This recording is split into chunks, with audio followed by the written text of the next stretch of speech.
Hey, what's going on, everybody? Welcome back to the To the Grave Horror Movie Podcast. Today I'm joined by one of my children named Kay. Kay, you want to say hi? Hello. We're going to be talking about a movie called Final Destination, which a lot of you are going to have heard of, from the year 2000. A little bit of backstory on the movie. It was directed by James Wan, stars Devon Sawa, Ali Larter, Kerr Smith, and Tony Todd in a recurring role throughout the series. It was made on a $23 million budget, and it raked in $112.9 million over its theatrical run, so it pretty much guaranteed that it was going to be having a lot of sequels coming. And for example, right now there's the fifth sequel, I think it is, that's currently in the theaters called Final Destination Bloodlines. We haven't had a chance to go and see that yet. And in fact, one of the reasons that we kind of decided to start watching this last night was to see if maybe we could get caught up or kind of give them an idea of what's going on in the movie.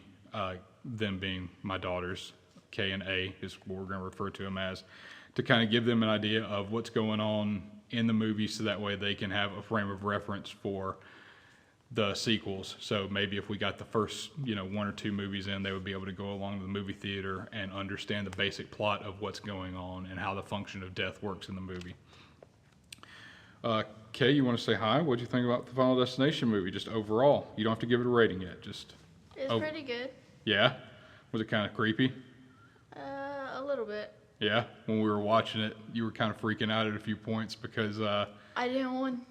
my favorite characters were about to die. I should have made favorite characters. No, it's kind of like naming the pigs that you're going to be eating for bacon later. Like, you don't really want to name them. They're definitely lambs to the slaughter. But yeah, you were watching it, and I was kind of watching your reaction because I've seen the movie a lot of times. But as things were happening and you were kind of getting freaked out wondering how death was gonna wind up taking out the people that were on screen, I was really amused to watch your body language and how freaked out you were getting about, oh man, is this going to be how they get it? Is it going to be the knife that's going to get them, or is it going to be the fire, or are they going to choke, or blah, blah, blah, blah, blah. It was really funny to watch. So let's go through some of the kills from the movie, okay? First main set of kills was everybody on the plane. So that one, the whole movie starts out with our main character named Alex going on a field trip with a whole bunch of his classmates. I think they were going to France, maybe. Was it France? I'm pretty sure, yeah. Yeah, I think it was France. They were going to France, and he gets on the plane, and he has a vision of the plane getting damaged somehow, and there being an explosion, and like everybody getting sucked out of the plane and dying in really horrible ways. Well, then he snaps out of it, and it turns out that whole thing that he just experienced was a dream or like a premonition of something that was to come, and he freaks out and goes jumping off of this plane, or I say jumping off, he runs off the plane, and a small group of the people on the plane go with him. The main thing that gets everybody freaked out in the movie, though, is as soon as the plane takes off, he's saying like, hey, the plane's going to crash, there's going to be an explosion. And he's yelling all this stuff out while everybody else is heading to France. Well, you're looking out the window at the airliner taking off, and all of a sudden it explodes. And so now everybody's looking at this guy like, did he have something to do with it? Did he not have something to do with it? The FBI winds up getting called in and asking him a whole bunch of questions to try to figure out if he was somehow involved in the explosion. Kay, what did you think about the look of the explosion of the airplane? Did you think it looked kind of realistic? Because I'm interested to hear. Yeah? Yeah, it looked pretty realistic. Okay. Because the reason I asked that, I know that like as you're growing up, a lot of the CGI, the computer graphics and everything that you see in movies, a lot of that is a lot more advanced than it was when we were younger. And so I'm curious to... Say it again? Like the newer CGI and stuff? Yeah, I'm curious to know what you think of something that at this point, that's 25 years old, if you think the CGI held up. So you thought it looked pretty good? Yeah.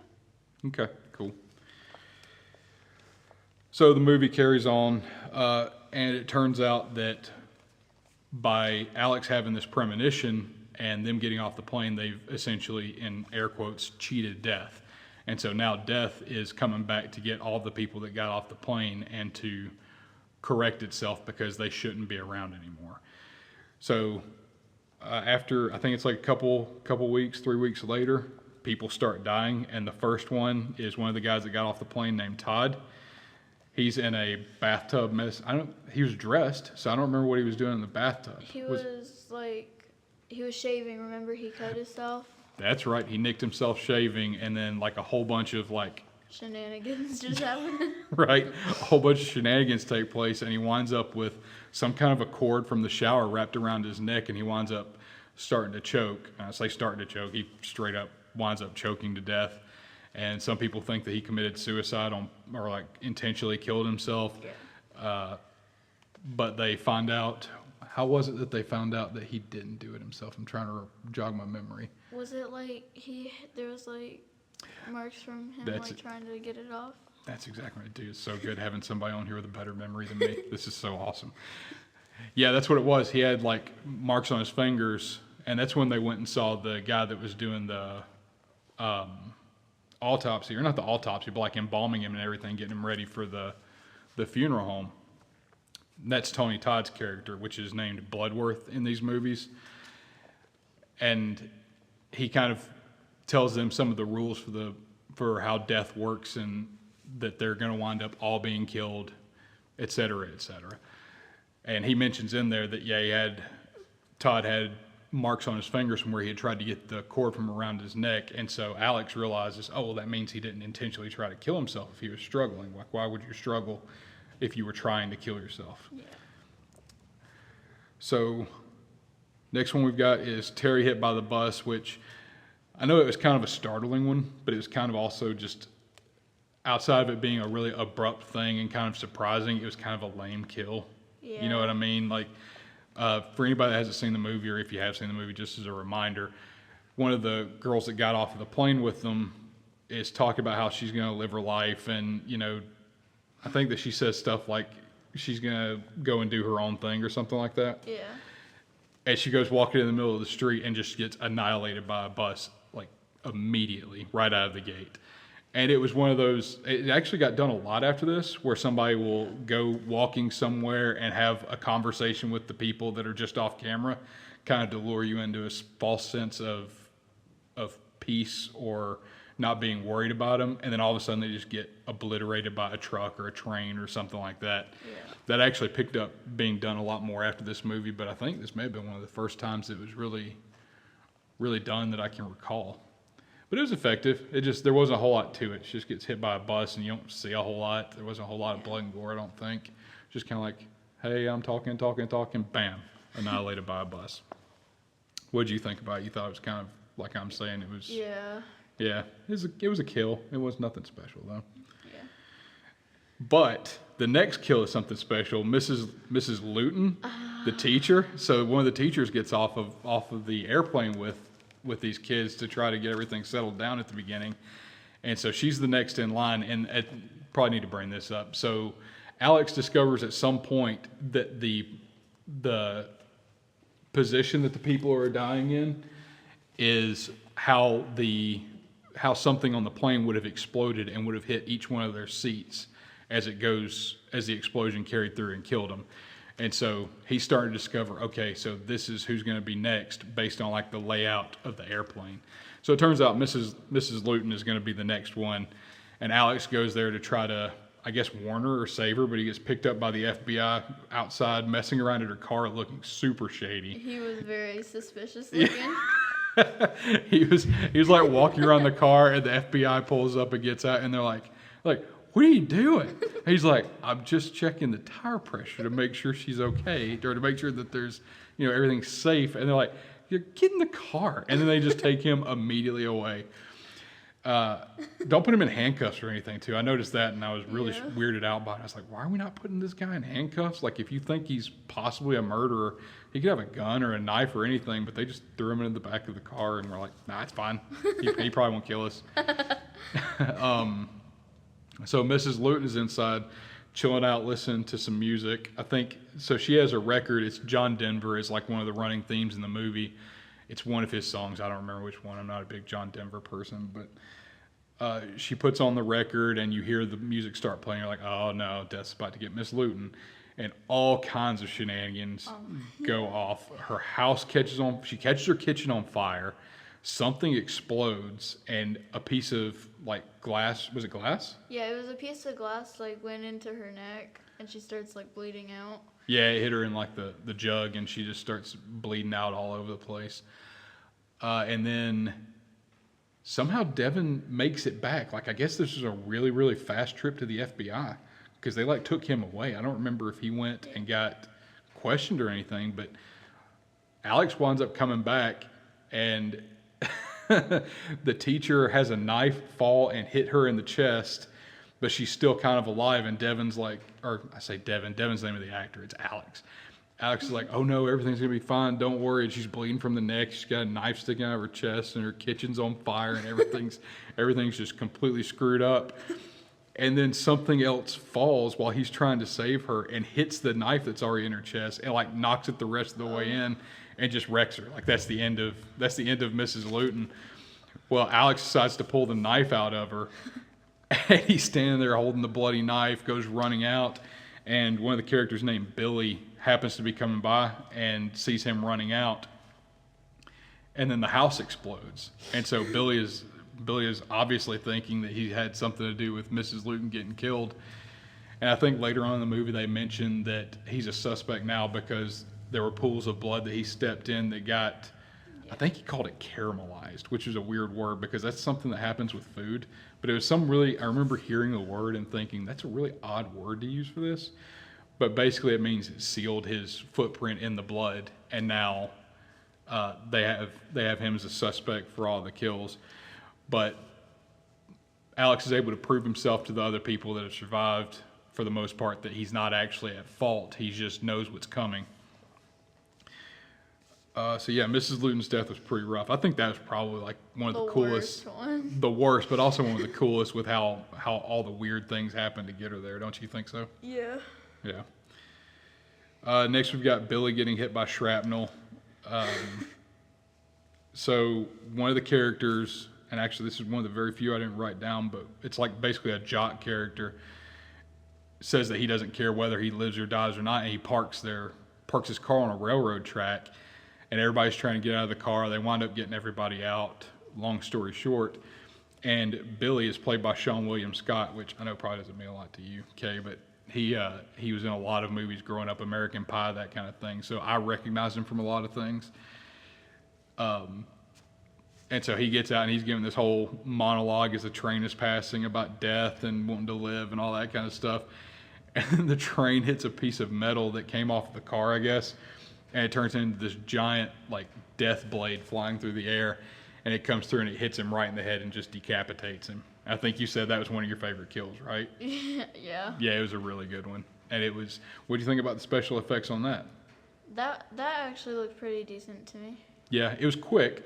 And so a lot of times whenever, especially like back in the older days, I feel ancient, but back in like 2000, a lot of the times, instead of like lingering on something that may not be a special effect that would hold up for a really long time, they show it quick, and like you saw the head like roll away and that kind of stuff, but you notice it didn't go super close to his face. A lot of times that's how they would, I would say, cheat to be able to make a special effect look a little bit better than it would if you spent a whole lot of time looking at it. Yeah. Let's see. All right, and so then at the end of the movie, Alex winds up cheating death again and saving Clear by somehow disconnecting some electricity and getting electrocuted, and all kinds of odd stuff happens. But in the end, he winds up cheating death, supposedly for the last time that they think they'll have to. He saves everybody that's left, which is just him, Clear, and the jock. And it cuts to, I think, the following year, maybe, after they had graduated, and they're in France. Yeah. It shows them all back on a plane, which after something like that happened, there's not a chance that you could possibly get me on an airplane ever again. And to the point where I thought, honestly, that was going to be some kind of a joke or like another dream or something like that, because I was like, why are these people on a plane after this happened last year and everybody got just destroyed? But they did. They all went to France and they're hanging out and having their drinks and chilling and all that kind of stuff. And then somehow Alex starts to realize, oh no, everything may not be okay and death may still be after him. and then that's where the movie ends. Is the jock the jock saves Alex's life because he's about to get hit by A bus again. Was it another bus? Yeah. He gets, gosh, these people in their buses. he pushes Alex out of the way of the bus, and they both survive, and they're like, oh, we cheated death. And he says, I'm the safest person on the planet right now. Immediately, Alex is like laying on the ground looking up at him, and a sign like breaks loose and comes swinging down, and the last shot of the movie is the sign hitting the jock and like presumably just obliterating him or cutting him in half or something like that. But so that's the end of the movie. It ends with Clear and Alex still alive, and we don't know where it's going from there. Yeah. But yeah, overall, I think it's a really good movie. I was surprised it held up as good as it did, because seeing it 25 years ago and then seeing it now, it's been so long since I've seen it, I couldn't remember how good it was going to be. But I was actually really impressed. I'm glad we watched it. Me too. Yeah? You want to give it a rating on a scale of 1 to 10? 8.5. 8.5. That's pretty high praise. What's your favorite thing about the movie? That's a hard question. I don't really know. Okay, did you think the acting was pretty good? Yeah. Yeah.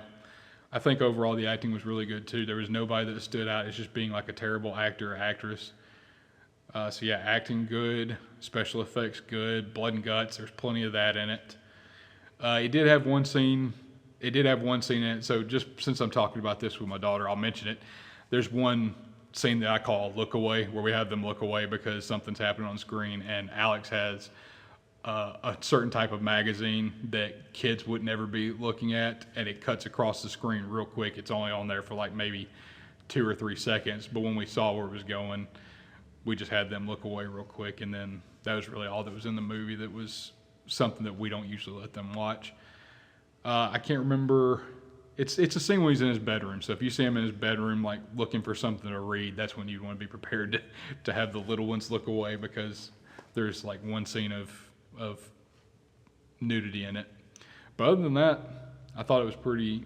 I don't think it was anything outlandish for you guys to see. There was, the blood and guts, but a lot of times with them, to get them kind of used to the idea of blood and guts and all that kind of stuff to where they're not scared of it. It's all fake. It is. There you go. Thank you. It's all fake. They know it's all fake. And we've watched a lot of special features and stuff like that to show them like the behind the scenes of these people. They're supposedly, in air quotes, killed in the movie, but they're not actually getting killed. They show them like laying on the ground and somebody pouring corn syrup that's colored with food dye all over them, and them laughing and joking. We listen to the commentary so they can hear the stuff going on in it. So we took really, really special care to make sure that they don't think that anything that's happening on the screen is real. But yeah, that's Final Destination. You gave it 8.5. I'm gonna give it an 8. I think it's a really solid 8. It was a really good movie for sure, though. Yeah, it's really good. We're gonna watch some of the other ones and maybe see if we can sneak into the movie theater at some point before Bloodlines gets taken out, but we'll see how it goes. Okay, I really appreciate you coming on the podcast with me. This has been fun. Yeah. Yeah?